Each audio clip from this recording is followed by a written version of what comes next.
The photograph had been on the wall since before Nadia arrived. She had asked about it once, in her first winter running the dock house, when the inlet was gray and closed in, and there wasn't much to do except tend the smoker and look at things.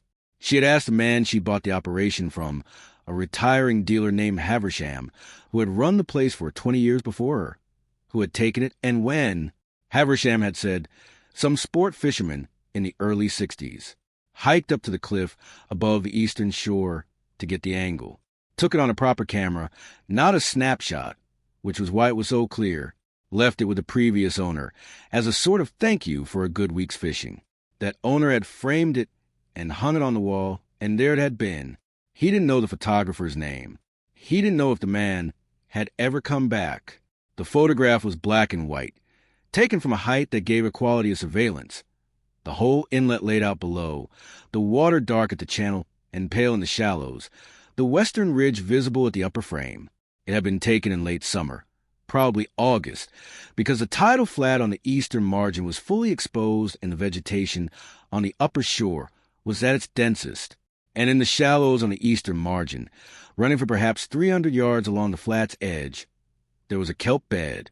Nadia had not known, in her first winter, that the kelp bed in the photograph no longer existed. She had assumed it was still there, somewhere, perhaps underwater on a day with different tide conditions, perhaps farther along the eastern shore. It was only in her second spring, when she had learned the inlet well enough to know it wasn't there, that she had understood. The kelp bed in the photograph was gone, had been gone, she later learned, since at least the early 1980s. She had gone back to the photograph and looked at it differently after that. She had looked at it the way you look at a picture of someone who has died, with the specific attention of a person who now knows there is no second chance to notice something. She had tried once to find out who the photographer was, writing a letter to the regional newspaper and posting a query on a coastal history forum. Nobody had responded. The image had no caption, no photographer's mark, no date on the back, only the frame that the previous owner had put it in, which was a simple wooden frame that could have been bought anywhere. The photograph was anonymous. The knowledge it held was anonymous. Nobody had intended it to mean anything except what it showed. She had been looking at it that way every working day for 30 years. The dock house sat at the inlet's eastern end. At the edge of the tidal flat, the photograph showed from above. Nadia had built the smoking operation here because the location was good for receiving fish from the seine boats, because the dock was solid, and because the previous owner had left her the equipment and the relationships. She processed wild coho and sockeye from the handful of independent seiners who still worked the fjord, smoked it, and sold it to restaurants and specialty retailers across the province. She was not a scientist. She had no training in marine biology or ecology, and had not particularly sought any. What she had was 32 years of watching the specific body of water from roughly the same vantage point every day, which was its own kind of education. She knew when the seals were coming early. She knew which tide stage brought the eagles to flat. She knew that the seine boats caught better in certain years of the upper reaches, and in other years closer to the inlet's mouth. And she had her own theory about why. Something to do with the temperature differential between the incoming Pacific water and the fresher runoff from the upper river, which the fish seemed to read and respond in ways the fishermen had learned to read in turn. None of this was written down. It was operational knowledge, the kind that lived in patterns of attention rather than in text. She had occasionally thought about starting a log, something to record what she observed from year to year, and had never done it, partly from the same practical reluctance that kept most working people from systematic record-keeping, and partly because she wasn't sure what category the things she noticed would fall into. They weren't catch data. They weren't water quality measurements. They were just observations, the kind that accumulated into a sense of a place without ever resolving into anything you could send to anyone. And for 32 years, whenever she stopped moving during a working day and let her eyes settle, they settled on the photograph. The Aquaculture Corporation's preliminary survey boats appeared in the inlet in late spring of Nadia's 32nd year. She had followed the expansion project in the local press for the better part of 2 years, the federal approvals, the provincial assessment, the community liaison process that she had attended twice without saying much because she wasn't sure she had anything precise enough to say. The expansion was large, a 60% increase in pen capacity, A new approach channel dredged into the fjord to allow feed barges and harvest vessels to reach the expanded array, mooring infrastructure added along the western margin. The approach channel was planned to run along the inlet's eastern margin, through the tidal flat, through the area the photograph showed. She had sat with this information for several weeks before the liaison meeting in August. She had looked at the photograph more carefully than usual during those weeks, tried to understand whether what she was seeing in it was actually relevant to the channel's routing or whether she was simply attached to an image and looking for reasons to object to something she didn't entirely want to happen. The kelp bed in the photograph. The approach channel planned through the same stretch of flat, a recovery she had never expected, beginning to appear in the eastern shallows. She had been wrong about the timing of that last part. The recovery had started appearing the previous autumn, 6 weeks after the survey vessels had first worked the area, and she had spent those 6 weeks attributing what she was seeing to the regional trend she'd read about. Pacific kelp recovering in some areas, the articles had said, related to changing water temperatures and sea urchin population dynamics. She had assumed this inlet was simply participating in a broader pattern. She had even driven the inflatable out to the eastern flat one afternoon to look at the recruits more closely, and had spent an hour poking around in the shallows, photographing the small kelp blades with her phone, thinking about what it would mean if this inlet was recovering. She had been excited in a way she hadn't anticipated, and the excitement had made her less analytical than she might otherwise have been. It had not occurred to her, for 6 weeks, that the survey vessel's propeller wash and survey equipment deployment might have disturbed the surface sediment in the eastern flat in a way that revealed something underneath. When it finally did occur to her, she felt a particular kind of embarrassment, not at being wrong, but at having been happy about the wrong thing. The liaison meeting was held in the community hall in town, a 40-minute drive from the dockhouse.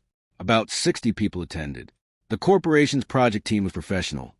Slides, data sheets, a scaled rendering of the expanded array, an impact summary from the environmental review. Nadia had brought the photograph. She had taken it off the wall for the first time in 32 years, sliding it carefully from its frame, and placed it in a flat portfolio case she used for shipping documents. She waited until the comment period and then walked to the front and laid the photograph on the presentation table. She explained what it showed. She explained when it was taken. She explained that the kelp bed visible in the eastern shallows had been gone since the 1980s, and that since the survey vessels had begun working the approach corridor, short kelp recruits had been appearing in the eastern flat at exactly the location the photograph showed. She said she believed the survey work had disturbed the surface sediment enough to reveal substrate that had been suppressed for 40 years, and that this substrate appeared to still be capable of supporting kelp growth. She said, if this substrate is recovering, the approach channel's dredging will destroy it, and this photograph may be the only record of what was there before. The corporation's marine biologist, a composed man named Dr. Callender, listened carefully. He thanked her for the image and said that historical photographs were compelling as illustrations of change, but were not valid baseline documents for environmental assessment under provincial process. They didn't meet the standard for demonstrating prior habitat condition in a way that could affect the assessment's conclusions. He said the kelp recruits she'd observed were consistent with the regional recovery trend documented in provincial monitoring. He said he'd note the observation in the project record. She took the photograph back to the dockhouse and hung it on the wall. The dredging began in January, when the weather closed in, and the inlet was empty of everything except the work barges and machinery. Nadia watched it from the dockhouse window in the intervals between smoking batches. The approach corridor cut through the eastern flat across 3 weeks of steady work. The spoil barged to a designated offshore disposal site. By March, the dredging was complete. The approach corridor was navigable for the feed barge. The expansion pens were being installed. The eastern flat, where the kelp recruits had appeared the previous autumn, was gone. Not modified. Gone. The flat that had been there. The surface sediment layer that the survey vessels had disturbed. The substrate underneath that the photograph showed covered in kelp in 1962. All of it removed, either dredged away or buried under spoil redistribution from the channel cut. Nadia spent a morning in March standing on the dock, looking at what wasn't there anymore. She was not surprised. She had known this was going to happen. She was also not entirely certain she had been right about what she'd seen. The kelp recruits, the substrate, the connection to the photograph. She had been right about the recruit locations matching the photograph's kelp bed extent. She had been wrong, or at least unproven, about the mechanism. She had not known enough to prove what was underneath the sediment, only to notice that something had been responding to disturbance. She thought about whether she should have done more, whether there was something she could have found, some way of making the case more precisely. That would have changed the outcome. She was not a scientist and didn't know how to obtain a sediment core or what one would have shown. She had the photograph, and she had her eyes, and she had known that the photograph and her eyes were not going to be sufficient, and she had tried anyway. She went back inside and looked at the photograph for a long time. The provincial marine botanist who knocked on the dockhouse door in October was a woman named Dr. Ewan, and she had driven 4 hours from Vancouver because of kelp. Specifically, because of a recruitment event she had documented the previous autumn in 2 tidal flats adjacent to the dredged approach corridor, flats that had not been dredged, but that had apparently received some disturbance from the current redistribution the dredging had caused. In those flats, kelp recruits had appeared and, unlike the recruits in the approach corridor itself, had survived the winter, were in fact still growing. Dr. Ewan was trying to understand why these specific flats were recruiting when adjacent areas were not. She had pulled the provincial historical kelp survey records and found nothing useful. The inlet hadn't been formally surveyed for kelp since the mid-1970s, and those surveys had documented post-trawling decline without any record of what had preceded it. She had heard, through the Coastal Research Network, that someone at the Eastern Dockhouse had raised a historical photograph at the corporation's liaison meeting. Nadia showed her the photograph. Dr. Ewan looked at it for a long time without speaking. She moved closer to it, then stepped back to see it from further away, then closer again. She asked Nadia to tell her everything she knew about when it was taken, who had taken it, what the inlet had looked like in subsequent years. Nadia told her what Haversham had told her, and what the previous owner had apparently told Haversham, and what she herself had pieced together from 32 years of watching the same flat. Dr. Ewan asked how long Nadia had known the kelp bed was gone. Nadia said, about 30 years. Dr. Ewan asked why she hadn't contacted the provincial kelp monitoring program when she first noticed. Nadia said, I didn't know there was a provincial kelp monitoring program, and I didn't know anyone would care that a kelp bed I'd never seen had been gone since before I arrived. Dr. Ewan looked at the photograph again. Then she asked Nadia if she could borrow it for 2 weeks. What Dr. Ewan found when she took the photograph back to Vancouver and cross-referenced it with the provincial archive and her own recruitment monitoring data took her 3 weeks, and was not a single discovery, but a series of smaller ones, each of which changed how she understood the previous one. The inlet had supported a kelp system of approximately 12 hectares in the early 1960s. The photograph showed only a portion of it, the eastern margin, but combined with 2 other historical images she located in the provincial archive from different angles and years, she could reconstruct the full extent. The system had been eliminated almost entirely by bottom trawling sedimentation between 1968 and 1979. The provincial surveys in the mid-1970s had documented the decline without documenting the preceding extent, because by the time the surveys were conducted, most of the kelp was already gone. The substrate underneath the sedimentation had been attempting slow recovery for 40 years. The survey vessel's propeller disturbance and equipment deployment had, in those specific flats the previous autumn, lifted enough of the surface sediment to allow light to reach the underlying substrate, revealing briefly what had been suppressed since the trawling. The approach channel's dredging had removed the eastern flat's substrate entirely. But in the 2 adjacent flats, where disturbance had been less complete, the recovery was proceeding, and the aquaculture expansion's mooring infrastructure, spreading across the inlet's western margin, would eventually deposit enough organic material and alter the light environment enough to re-smother those recovering flats within an estimated 8 to 12 years, unless the mooring design was modified to reduce bottom shading and organic load in the recovery zones. Dr. Ewan submitted her findings to the Provincial Environment Ministry. The findings cited the 1962 photograph as the only available documentation of the inlet's pre-trawling kelp extent, the document that had established what the substrate had once supported and therefore what recovery looked like. In the formal citation, she described the photograph as a historical baseline image of unknown photographer, preserved in private collection at the Eastern Dockhouse, Inlet Road. The corporation agreed to modify the mooring design in the recovery zones, a redesign that reduced bottom shading and shifted the organic load pattern away from the 2 surviving recruitment flats. The negotiation had taken 4 months and had required Dr. Ewan's report to be formally introduced into a permit review proceeding that Nadia had not known was possible. It was not a full protection. It was what the assessment process could require given the existing permits and contracts, which had been signed before anyone had known the substrate was attempting recovery. Nadia had been asked, during the permit review proceeding, whether she had any further documentation of the inlet's historical condition. She had said, "No, the photograph is everything I have." Nadia received a copy of Dr. Ewan's report in February. She read it at the dockhouse table on a gray afternoon while the smoker ran, and the inlet sat quiet outside. She read the section that described the photograph. She read the part where Dr. Ewan had written that the image constituted the only surviving visual record of the inlet's pre-disturbance kelp system. She thought about Haversham, who had bought the place from the previous owner, and never asked too many questions about what was on the walls.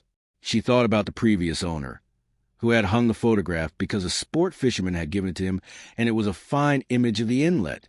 She thought about the sport fisherman, who had climbed a cliff and taken a careful photograph because he wanted to remember a good week's fishing, and had no idea he was documenting something that 40 years later a marine botanist would describe as the only available baseline. She thought about 32 years of looking at it every day without knowing what she had, and then she thought she had known something. She had known the kelp bed was gone. She had known the eastern flat was significant because the photograph told her it had once been different. She had known to bring it to the meeting. She had known to go out in the inflatable and look at the recruits. She had not known the mechanism, or the substrate history, or the provincial monitoring significance. Knowing some things and not knowing others was not the same as not knowing anything. The photograph had been useful because she had been paying attention to it. The attention had made it useful, not the image itself. She set the report down on the table. She looked at the photograph on the wall. The inlet in 1962 looked back at her the way it always had, patient, detailed, indifferent to what she made of it. The kelp bed along the eastern margin ran for 300 yards in the shallow water, the way it had run when someone climbed a cliff with a proper camera and thought they were just taking a picture. She went back to work. She put the smoker on for the afternoon batch and stood at the window while it heated, looking out at the inlet the way she did every working day, which was without expectation, and without any particular sense that she was doing anything except standing somewhere familiar while something else happened. The inlet didn't look different. It never looked different in the ways that mattered. The changes were below the surface, in the sediment, in the substrate, in the slow biological work of recovery and suppression, and recovery again that had been going on in this water since long before anyone had thought to take a photograph of it. The photograph had been useful because it was specific, and because someone had climbed a cliff and cared about the angle. That was all it had taken. One careful afternoon in August 1962, by a man whose name nobody remembered, who had thought he was keeping a memory for himself. Nadia looked at it one more time before she went back to the smoker. It looked the way it always looked. Patient, detailed, indifferent to what came next.